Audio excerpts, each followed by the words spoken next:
Wow. This is my first time trying this Spotlight Dewdrop Melted Lipstick.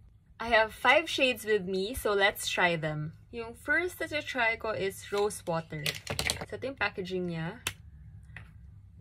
Ito yung color ng Rose Water. So, ganito.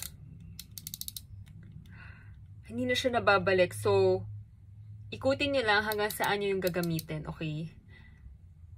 Okay, let's try. Oh, wow! Grabe, ang ganda! Ang shiny. One swipe lang, ang glossy na niya. This shade is Rose Water. Next is Sunbeam. Grabe si Spotlight ha. Grabe yung innovation niya sa lipstick. So, this one is Midnight. And the last shade I have is Wine Kissed.